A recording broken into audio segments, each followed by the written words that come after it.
Do or die match, হয় করো নয়তো মরো। টাইগারদের সামনে বিশাল চ্যালেঞ্জ প্রতিপক্ষ ব্ল্যাক ক্যাপ। নিউজিল্যান্ডের বিপক্ষে বাঁচা মরার ম্যাচে খেলতে হবে এক্সট্রা অর্ডিনারি গেম প্ল্যান, করতে হবে আউট অফ দ্য বক্স। পাকিস্তানের রাওয়ালপিন্ডিতে খেলা, যেখানে রান হবে প্রচুর। এমন ম্যাচে কিউইদের থামাতে কাদের নিয়ে গড়া হবে টাইগার 11, তা নিয়েই আলোচনা করা যাক। একাদশে পরিবর্তন আসবে তা অনেকটাই নিশ্চিত। নিউজিল্যান্ডের বিপক্ষে বেস্ট 11-এ ঢুকবেন মাহমুদুল্লাহ রিয়াদ, কিন্তু রিয়াদ ঢুকলে কে জায়গা হারাবেন তাই নিয়ে হচ্ছে আলোচনা সমালোচনা।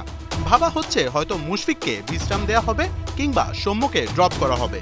এছাড়া পরিবর্তন আসবে বোলিং ডিপার্টমেন্টেও।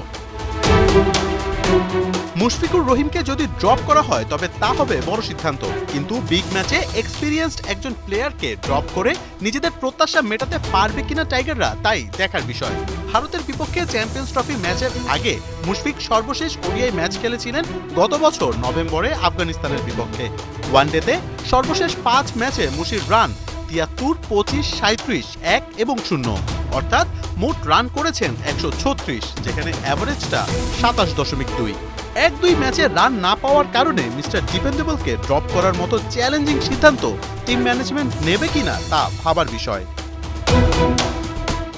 একাদশে মুশির রিয়াদ দুজন খেললে হয়তোবা ড্রপ করা হতে পারে সৌম্য সরকারকে। সেক্ষেত্রে ওপেনিং সামলাবেন কাপ্তান শান্ত কিংবা মেহেদী হাসান মিরাজ। মিরাজ এর আগেও বেশ কবার ওপেনিং এর দায়িত্ব সামলিয়েছেন, এমনকি বিপিএলেও টপ অর্ডারে নেমে রান করেছেন। তাই নাম্বার 3-এ শান্ত খেললে তামিমের সাথে নতুন বল সামলাতে হতে পারে এই অলরাউন্ডারকে। বোলিং ডিপার্টমেন্টেও আসতে পারে পরিবর্তন। রাওয়ালপিন্ডির উইকেটে মোস্তাফিজের কাটারটা বেশ কার্যকরী হবে। সেক্ষেত্রে কাটার মাস্টার টিকে যাবেন একাদশে তা ভাবা হচ্ছে। বাদ করতে পারেন তানজিম সাকিব, তার জায়গায় একাদশে ঢুকতে পারেন স্পিড স্টার নাহিদ রানা। কারণ ইয়াং, লাথাম কিংবা ফিলিপসদের আটকাতে বেশ কার্যকরী হতে পারে রানার 150+ গতির বল।